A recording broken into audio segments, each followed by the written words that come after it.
Hello people, I'm Guy in a Hoodie. Welcome to the Backrooms movie review. Right out of the gate, I just want to say 8.5 out of 10. I thought it was great. I will admit, I have not really watched much of the YouTube series that the movie is based on. I did, of course, watch the first video that everyone has seen, and I think I also watched the one where the guy goes into like the neighborhood, like the blue wall neighborhood with like the stop sign.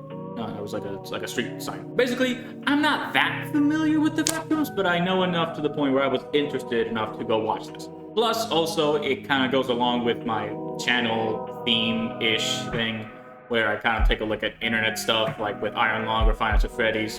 And soon enough, Amazing Digital Circus on June 4th. Got my cosplay ready and everything, but you'll have to wait for my video to see it. Unfortunately, I was not able to cosplay for this movie because, well, I didn't know what the fuck was going to be in it, and these are mostly just people characters. But yeah, straight out of the gate, 8.5 out of 10. I thought it was great. The main thing that I enjoyed about the movie was it had really good pacing. Like, there was never a dull moment. There was never a point where I was bored. In contrast to something like Iron Lung, which is similarly based on like a niche horror internet thing made by like a first-time director and stuff like that. There were moments in Iron Lung that I thought were mildly boring, and I got a little unimmersed.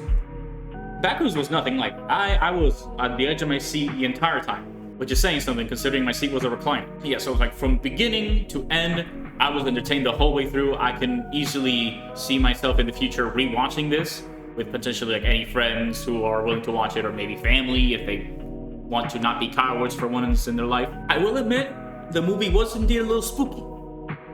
I did get spooked a little bit, especially in the middle, where the spoilers. I get. By the way, I will be talking about spoilers. I'll start off not talking about spoilers, and I'll get a little bit into spoilers. But the middle of the movie, and like the climax were definitely the best parts in my opinion. They were the most entertaining. They were the spookiest. They were like the coolest, like Backrooms style thing, aesthetic stuff.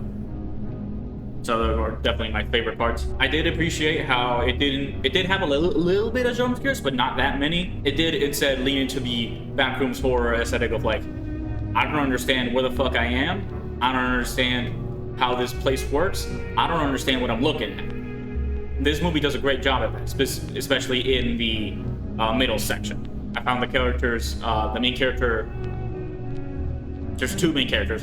The male main character, Clark, compelling. Mary, slightly less so, but still compelling in his own way. The side cast were also, of Kat and Bobby, were also good. Their acting was great. Except for, like, the part in between the middle and the climax. If you've seen the movie, you know what I'm talking about. That part was probably my least favorite part. That and also the ending. That's my biggest problem with the movie, is the ending, or the lack thereof of an ending. I'm good to spoilers now. I do not like how this movie ends.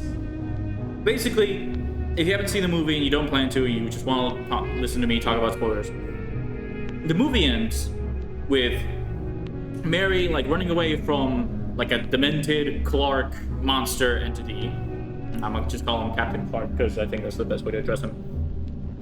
Runs away, hits him in the head with a little concrete rock hand, and escapes. And then she is saved by Async, which is the company that like created or discovered the Backrooms.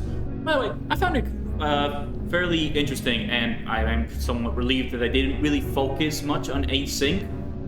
Async really only shows up like at the beginning of the intro with like the little cold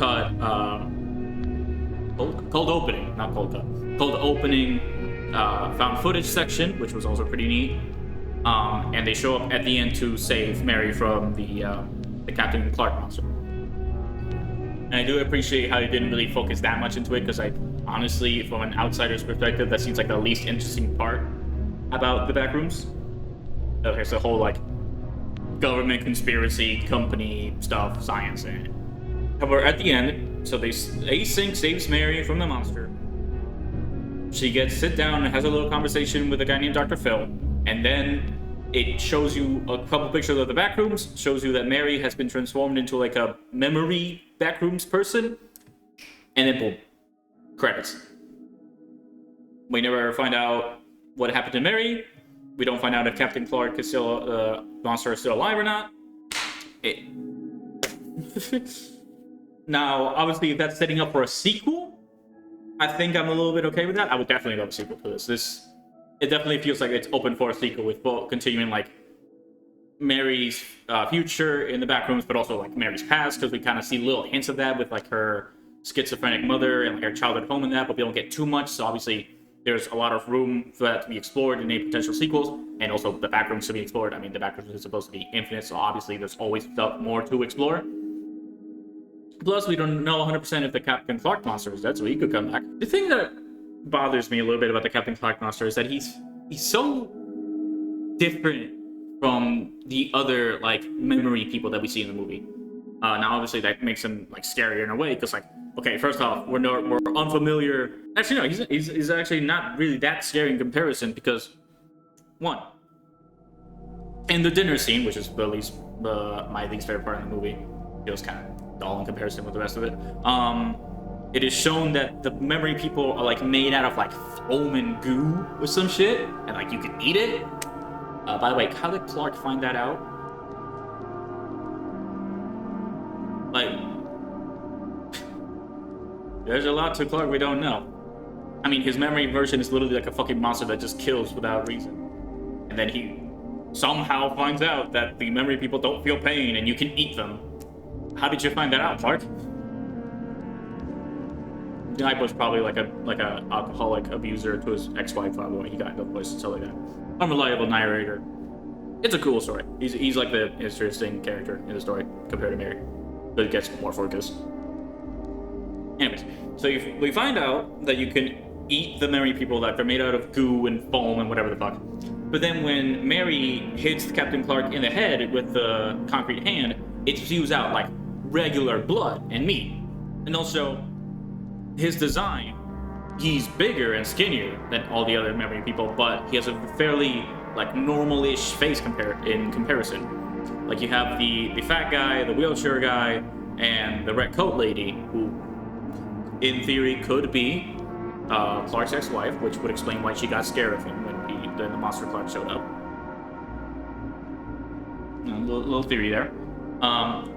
They look like all that stuff. They got multiple, like they got like 4 eyes, multiple noses, like multiple faces, like faces like stretched like that. Meanwhile, Captain Clark, his face is only like a little bit bent. Like you could honestly see that in the real world. They could probably like be disabled people with, I don't know if I'm allowed to say this, deformed faces that actually just look like that. Meanwhile, the other memory people have like way more like out there, more disturbing designs. And also their behaviors are more unpredictable. Captain Clark is more predictable because he just chases you and wants to kill you. Meanwhile, the other 3 guys, you don't know what the fuck they're thinking. You don't know what they're gonna do. That makes it more scary. So honestly, I found Captain Clark a little bit less scary than the other memory people, mostly due to design and behavior. But not to say it wasn't scary. It was scary. Like in the climax and the chase scene, my second favorite part was pretty spooky. So yeah, in general, again, fantastic movie. I would highly recommend it if you're a Backrooms fan. It was everything that I could have hoped for a Backrooms movie, and then some. It was even better than I expected. And if you're just a horror fan in general, I would probably recommend it too. It's just a pretty solid horror movie on its own too. You don't need to have watched the Backrooms YouTube series in order to understand it. Obviously, you would understand it more and probably like it more, but you don't have to. So yeah, 8 out of 5. 8.5 out of 10. Great movie. Hope for a sequel. I'll see you all eventually in the Amazing Digital Circus movie.